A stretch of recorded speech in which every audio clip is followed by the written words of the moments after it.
हम्म। हाँ तो नमस्कार दोस्तों, मैं नीरज कुमार बेरवा आप सभी का स्वागत करता हूँ आपका अपने यूट्यूब चैनल नीरज बेरवा पर। जैसा कि आज हम सभी जानने वाले हैं इतिहास के बारे में। इतिहास क्या है?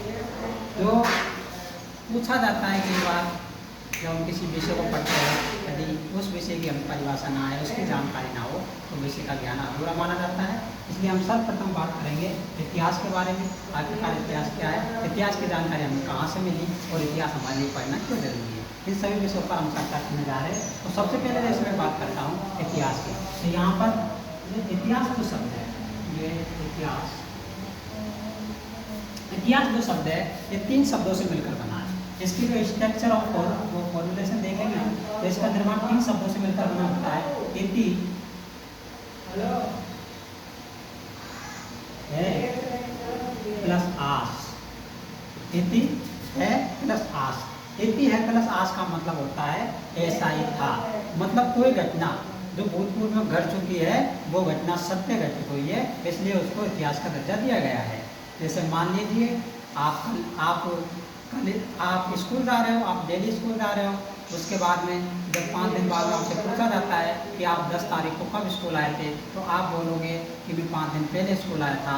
वो आप सभी का इतिहास है। और इतिहास में हम रोचक तथ्यों का अध्ययन करते हैं जिससे कि भौगोलिक जीवन प्रभावित हो। इतिहास में घटनाओं का अध्ययन किया जाता है, उन घटनाओं के अंतर्गत हम इतिहास पढ़ते हैं जिसमें कि जैसे कोई भी घटना हो जो मनुष्य जीवन को प्रभावित करे, जैसे वातावरण प्रभावित हो, जिससे कि रोड की संरचनाएं प्रभावित हो। जैसे मैं मान लीजिए आपको बताऊँ हल्दी घाटी के युद्ध की। हल्दी घाटी के युद्ध की जब हम बात करेंगे तो उसमें हम जानेंगे एक महाराणा प्रताप करैक्टर के बारे में और मान सिंह के बारे में, क्या कहते हैं उसे, शहंशाह अकबर के बारे में। तो इन सभी के बारे में जब हम जानकारी करेंगे, जब हम जानकारी लेंगे तो उसका अर्थ होगा कि हमने इनके व्यक्तित्व को पढ़ा है। उस समय की जो वहाँ की जो भौगोलिक विशेषता है, वहाँ की राजनीतिक व्यवस्था है, वहाँ की जो प्रशासनिक व्यवस्था है, उन सभी के माध्यम से हम जानकारी लेंगे इतिहास विषय में। तो आपसे जैसे पूछ लिया जाए इतिहास का अर्थ क्या होता है, इतिहास 3 शब्दों से मिलकर बना होता है। इति है आस। इतिहास का अर्थ होता है ऐसा ही था, मतलब कोई घटना, याद रखना, कोई घटना निश्चित ही घटित हुई हो। जब कोई घटना है वो निश्चित घटित हुई हो, उसे हम क्या कहते हैं, इतिहास कहते हैं।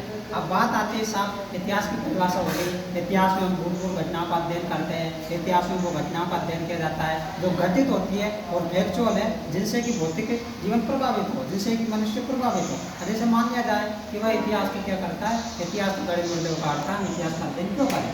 ये बात भी सही है, लेकिन ये बात बिल्कुल सही नहीं है, क्योंकि जैसे हम हमारे जो पास्ट का अध्ययन करेंगे तो उससे हम अपने वर्तमान और भविष्य को बेहतर बना सकते हैं। इस प्रकार मैं बात करूँ, पास्ट में जितने भी युद्ध हुए उनका कारण क्या था? उनका कारण था एक तो साम्राज्यवादी विस्तार नीति। साम्राज्यवादी विस्तार नीति के बाद हम पढ़ेंगे कि वह धर्म का प्रसार प्रसार करना था। धर्म का प्रसार प्रसार करने के बाद हम जो तीसरा कारण हम लेते हैं कि भाई वो राजा क्या था, साहसी था, वीर था, पराक्रमी था, वो नहीं चाहता था कि मेरे ऊपर कोई राजा है। तो ये कई कारण थे। और युद्ध लड़ने का कारण था, और युद्ध हार गया था, क्या कारण था? युद्ध हारने के कई कारण हुआ करते थे। उनकी सैनिक नेतृत्व में कमी थी, उनका क्या कहते हैं उसे प्रशासन ठीक नहीं था, उनके पास पर्याप्त मात्रा में सुविधा उपलब्ध नहीं थी, घोड़े उपलब्ध नहीं थे, उनके पास बारूदी सिस्टम उपलब्ध नहीं था। इस प्रकार से वे युद्ध को हार जाते हैं। तो इसका कारण ये आता है कि जो प्राचीन काल में जो घटनाएं हुई थी उनसे हम अब वर्तमान में क्या सबक ले सकते हैं, इस दृष्टि के इतिहास को पढ़ा जाता है। तो आज हमने जाना कि इतिहास को कैसे पढ़ेंगे, इतिहास हमारे लिए क्यों जरूरी है और इतिहास हमारे जीवन को कैसे निखारता है। क्योंकि दोस्तों याद रखना, जो टॉपर होते हैं ना, वो सिर्फ अखबारों के हेडलाइन में आते हैं, बल्कि जो व्यक्ति परिश्रम और कठिन संघर्ष से अपनी मेहनत को, अपनी मंजिल को मुकाम हासिल करता है, वो एक दिन इतिहास रचता है।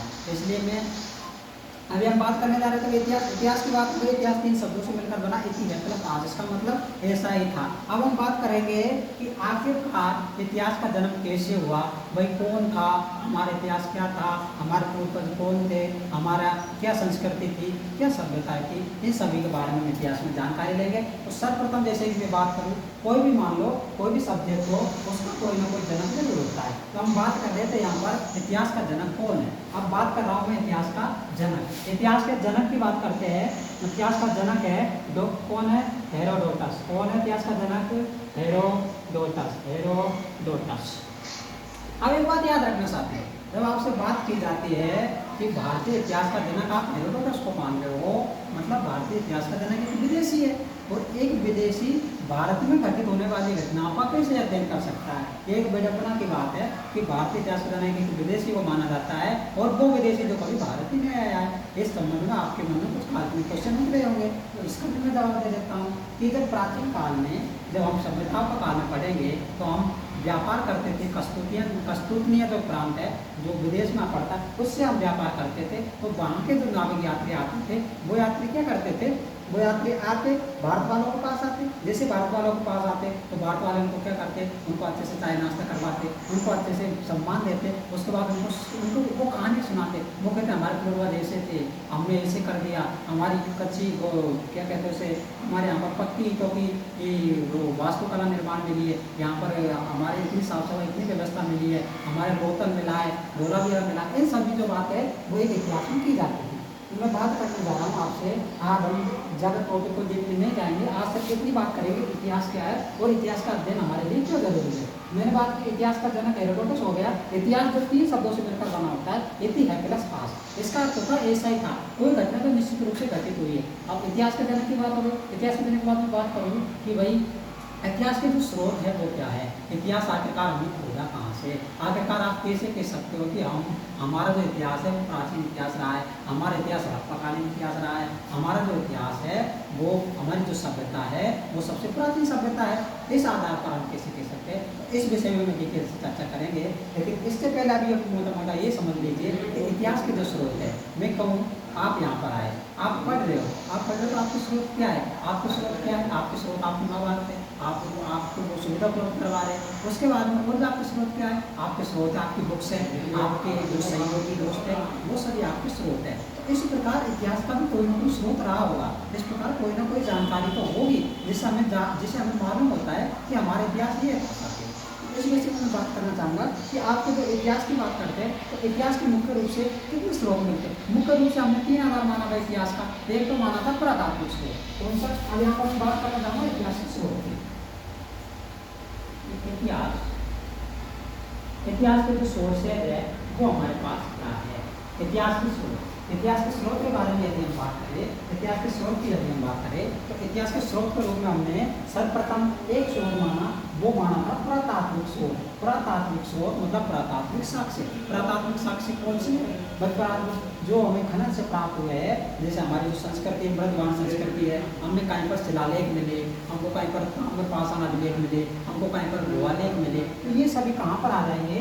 जैसे पुरातात्विक साहित्य की बात करूँ, ये है शिलालेख, गुहालेख, अभिलेख, ये सभी जो साहित्य है पुरातात्विक साहित्य है। दूसरे जो साहित्य की बात करें हम, धर्मेंद्र साहित्य और विदेशी साहित्य। भाई विदेशी यहाँ पर आए, मेगस्थनीज आया, मेगस्थनीज इंडिका लिखी, तो उन्होंने भी कुछ बताया। उन्होंने उसमें डिफाइन किया कि भारत के समय की